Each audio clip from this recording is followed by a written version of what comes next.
श्री शिवाय नमस्तुभ्यम दोस्तों, हर हर महादेव।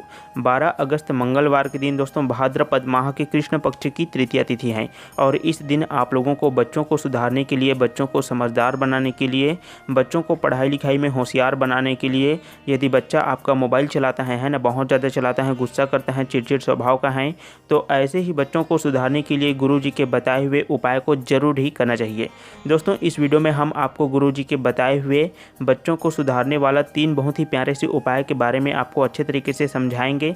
ये तीनों ही उपाय बहुत ही कारगर उपाय हैं। दोस्तों कोई भी माता पिता अपने बच्चे के लिए इन तीनों उपाय में से कोई भी एक उपाय को भी करेगा तो उसको लाभ जरूर ही मिलने वाला है ना। इसीलिए इस वीडियो को ध्यान से आपको अंत तक एक बार अच्छे से जरूर देखना है और देखने के बाद में, समझने के बाद में ही आपको इस उपाय को करना है दोस्तों, है ना। 12 अगस्त मंगलवार का दिन बहुत ही शुभ दिन है इस उपाय को करने के लिए। तो चलिए दोस्तों वीडियो को देरी न करते हुए जल्दी से हम उपाय के बारे में बात करते हैं। सबसे पहले नंबर के उपाय के लिए दोस्तों, मात्र यदि आपका बच्चा बहुत ज़्यादा गुस्सा करता है तो इस उपाय को करने के बाद में आपके बच्चे की गुस्सा जो है वो बहुत ही जल्दी से शांत हो जाएगा, तुरंत के तुरंत शांत हो जाएगा। और इस उपाय को आपको अपने घर पर ही करना है, कहीं मंदिर में जाने की आवश्यकता नहीं है दोस्तों, है ना। यदि आपके बच्चे को बहुत ज़्यादा चिड़चिड़ा स्वभाव का है ना, यदि आपका बच्चा बहुत ज़्यादा गुस्सा करता है, जल्दी से उसको गुस्सा आ जाता है, तुरंत के तुरंत गुस्सा आता है, तो आप तुरंत के तुरंत इस उपाय को कर सकते हैं, है ना। तो दोस्तों इस उपाय के लिए आपको मात्र जैसे ही आपका बच्चा गुस्सा करता है ना, कुछ उल्टा सीधा बातें करने लग जाता है, तो उस समय ही आपको इस उपाय को करना है। दोस्तों इस उपाय के लिए आपको एक कटोरी में अपने घर का ही जल लेना है ना, जो आप लोग पीने के लिए उपयोग करते हो उसी जल को ही आपको एक कटोरी में लेना है। और जब भी आपका बच्चा गुस्सा करता है उसी समय तुमरुका जी महादेव जी का नाम लेकर के उस जल का आचमन आपको अपने बच्चे पर करना है ना। या आप चाहें तो उस जल का छिड़काव कर सकते हैं अपने बच्चे के ऊपर में, या गोल आप जो है आचमन कर सकते हैं। बस इतना सही उपाय करना है दोस्तों। बाबा भोलेनाथ जी की कृपा से तुरंत की तुरंत आपके बच्चे का जो गुस्सा है वो तुरंत की तुरंत 5 से 10 मिनट में ही शांत हो जाएगा, है ना। बहुत ही प्यारा सा उपाय है, सरल सा उपाय है। कोई भी माता पिता अपने बच्चे के लिए, अपने बच्चे की गुस्सा को शांत करने के लिए एकदम आसानी से इस उपाय को कर सकता है। दोस्तों इस उपाय को गुरु जी ने ही अपनी शिव महापुराण कथा में बताया है और बहुत से लोगों ने इस उपाय को किया भी है ना। तो आप लोग इस उपाय को एक बार करके जरूर देखिएगा। आपके घर में लड़ाई झगड़े से आप लोग बच सकते हैं, अपने बच्चे की मानसिक तनाव को कम कर सकते हैं। अब दोस्तों बात करते हैं दूसरे नंबर के उपाय के बारे में, और ये भी उपाय बहुत ही कारगर उपाय हैं। इस उपाय को भी आप लोग अपने बच्चों के लिए एकदम आसानी से कर सकते हैं। दोस्तों बहुत से बच्चे ऐसे हैं जो खाना खाने के लिए बहुत ज़्यादा तंग करते हैं, उसको खाना खिलाओ तो वो बहुत ज़्यादा गुस्सा करने लग जाते हैं, पकड़ पकड़ कर खाना खिलाना पड़ता है, ठूस ठूस कर खाना खिलाना पड़ता है। ऐसे में माता पिता बहुत ही ज़्यादा परेशान हो जाते हैं, उनको गुस्सा आने लगता है ना। तो इस कारण भी बच्चों और माता पिता के बीच में जो है वो मतभेद होने लगता है, लड़ाई झगड़े होने लगते हैं। तो ऐसे ही बच्चों को प्यार से खाना खिलाने के लिए, यदि बच्चा बहुत ज़्यादा तंग करता है तो उसे प्यार से कैसे खाना खिलाना है, तो उसके लिए ही दोस्तों आपको इस उपाय को करना है। ये भी उपाय बहुत ही सरल सा उपाय है दोस्तों। मैं जो भी उपाय आपको बताऊंगा बहुत ही सरल सा है और एकदम आसान सा है। माता पिता अपने बच्चे के लिए इस उपाय को एकदम आसानी से कर सकते हैं। और दोस्तों इस उपाय को आपको मंगलवार के दिन ही करना है ना। 12 अगस्त मंगलवार का दिन भाद्रपद महीने के तृतीया तिथि है दोस्तों, बहुत ही प्यारा सा तिथि है। इस दिन आपको इस उपाय को जरूर ही करना चाहिए। दोस्तों इस उपाय के लिए आपको थोड़ा सा मिठाई लेना है ना, मिठाई के 7 टुकड़े आपको कर लेना है। 7 टुकड़े मिठाई को करके आपको दोस्तों चले जाना है भगवान भोलेनाथ जी के मंदिर में सुबह के समय, है ना। सुबह के समय आप लोग जितनी जल्दी हो सके जा सकते हैं। बाबा भोलेनाथ जी के मंदिर में जा कर के सबसे पहले आपको उस मिठाई को, जैसे कि पूजा वगैरह कर लेते हैं, उसके बाद में बाबा भोलेनाथ जी के शिवलिंग के पास में जा कर के उस मिठाई को 7 टुकड़े को आपको शिवलिंग के सामने में ही रख देना है। अब दोस्तों आपको क्या करना है, बाबा भोलेनाथ जी से प्रार्थना करना है कि हमारा बच्चा जो है वो बहुत ही ज़्यादा हमें खाना खाने के लिए तंग करता है, बिल्कुल भी खाना नहीं खाता है। जो भी परेशानी है बाबा भोलेनाथ जी से प्रार्थना करके बता दीजिए, है ना।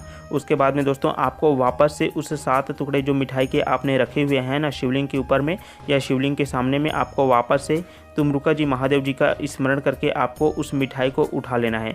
अब दोस्तों आपको अपने घर पर आ जाना है और जो भी बच्चा आपकी बात नहीं मानता है, जो बहुत ज़्यादा गुस्सा करता है, खाना बिल्कुल भी नहीं खाता है, उस बच्चे को ही लगातार 7 दिन तक उस 7 टुकड़े मिठाई के आपको लगातार खिलाना है। खाना खाने के बाद तुरंत आपको उस मिठाई को दे देना है दोस्तों। बिना कहे 7वें दिन में दोस्तों बिना कहे वो बच्चा खाना खाने के लिए खुद बैठेगा। दोस्तों उस बच्चे का मन खाने में लग जाएगा, खाने में उसका जो है रुचि हो जाएगा। तो इस प्रकार से दोस्तों हमने पहले और दूसरे नंबर के उपाय को बहुत ही अच्छी तरह से बता दिए है ना। अब दोस्तों 12 अगस्त मंगलवार का दिन बहुत ही प्यारा सा दिन है, तो इस दिन आपको तीसरे नंबर के उपाय को भी जरूर ही करना चाहिए। यदि आपकी कोई विशेष मनोकामना है, आपकी कोई भी मनोकामना हो सकती है, आप बहुत ज़्यादा गरीबी से गुजर रहे हैं तो गरीबी को दूर करने के लिए भी इस उपाय को कर सकते हैं। यदि आपके घर में लड़ाई झगड़ा है, कलह कलेश बहुत ज़्यादा है, तो उस स्थिति को दूर करने के लिए भी आप लोग इस उपाय को कर सकते हैं ना। बहुत ही प्यारा सा उपाय है और दोस्तों इस उपाय को आपको बाबा भोलेनाथ जी के मंदिर में जाकर के ही करना होगा, है ना। गुरु जी ने बताया है कि इस उपाय को आपको घर पर नहीं करना है। घर पर इस उपाय को करेंगे तो क्या होता है, घर की जो ऊर्जा होती है ना वो कम होती है, लेकिन मंदिर की जो ऊर्जा होती है, जहाँ बाबा भोलेनाथ जी निवास करते हैं, वहाँ की ऊर्जा बहुत ही ज़्यादा होती है ना। तो दोस्तों इस उपाय के लिए आपको बहुत ही प्यारे से मात्र 3 सामग्री की आवश्यकता पड़ने वाली है। ये तीनों ही सामग्री आप एकदम आसानी से अपने आसपास से ही प्राप्त कर सकते हैं। दोस्तों इस उपाय के लिए आपको 5 समी के पत्ते लेना है और 1 दुर्वा घास लेना है और 1 पीला चावल आपको अपने घर पर ही कर लेना है और साथ में लेना है 1 लोटा जल, यानी कि 4 सामग्री हो गया अगर 1 लोटा जल को कहें तो। दोस्तों इन सभी सामग्रियों को लेकर के 12 अगस्त मंगलवार के दिन आपको अपने आसपास के बेलपत्र के पेड़ के पास में चले जाना है और बेलपत्र के पेड़ के नीचे में आपको पार्थिव शिवलिंग का निर्माण करना है ना। दोस्तों आप जो 1 लोटा जल लेकर के गए हैं, उस लोटा के जल को आपको मिट्टी में थोड़ा सा डाल करके उस मिट्टी का आपको पार्थिव शिवलिंग बना लेना है और पार्थिव शिवलिंग की जलधारी की जो दिशा रहेगा वो उत्तर दिशा की तरफ में होना चाहिए। इस तरह से आपको शिवलिंग को स्थापना कर लेना है। अब आपको दोस्तों उत्तर दिशा की ओर मुख करके शिवलिंग के पास में बैठ जाना है और सबसे पहले 5 समी के पत्र को बाबा भोलेनाथ जी पर श्री शिवाय नमस्तुभ्यम मंत्र का स्मरण करके आपको समर्पित कर देना है। उसके बाद में 1 दुर्वा और 1 चावल का दाना, आपकी जो भी कामना है, जो आप चाहते हैं, जो भी आपकी इच्छा है, भगवान भोलेनाथ जी पर आप लोग समर्पित कर दीजिए और वहीं पर पुनः अपनी कामना को करने के बाद में बाबा भोलेनाथ जी से प्रार्थना करने के बाद में वापस उस शिवलिंग का आपको विसर्जन कर देना है। दोस्तों इस उपाय को करने के बाद में आपकी जो भी कामना है, जो भी इच्छा है, जो भी दुख या परेशानी आपके जीवन में चल रही है, वहाँ 15 से 20 दिन के अंदर ही कट जाता है दोस्तों, है ना। तो यहाँ पर गुरु जी के बताए हुए 3 बहुत ही प्यारे से उपाय हैं, जिस उपाय को करके आप लोग अपने जीवन की समस्याओं को दूर कर सकते हैं। तीनों ही उपाय बहुत ही कारगर उपाय हैं बच्चों को सुधारने के लिए, बच्चों को समझदार बनाने के लिए। आप चाहें तो इस उपाय को, है ना, ये अंतिम वाले उपाय दोस्तों, है ना, इसको भी आप लोग अपने बच्चे के लिए कर सकते हो। जो भी उपाय आपको आसान लगे, जो भी उपाय आपको सरल लगे, जो भी उपाय आपको अच्छे तरीके से समझ में आया है, जो भी उपाय को आप एकदम आसानी से कर सकते हैं, उस उपाय को आप लोग अपने बच्चों के लिए ज़रूर ही करें, है ना। तो यहाँ पर दोस्तों तीनों उपाय को मैंने बहुत ही अच्छी तरह से समझा दिया है। यदि आपके मन में कोई प्रश्न है तो आप लोग कमेंट करके पूछ सकते हैं। बाकी उपाय को करने में गलती आपको बिल्कुल भी नहीं करना है ना। और गुरु जी के उपायों को विधि पूर्वक जानने के लिए और अपने जीवन की समस्याओं को दूर करने के लिए और बाबा भोलेनाथ जी से जुड़ने के लिए आप लोग हमारे चैनल को भी सब्सक्राइब जरूर कीजिएगा। तो दोस्तों आप सभी को श्री शिवाय नमस्तुभ्यम, हर हर महादेव।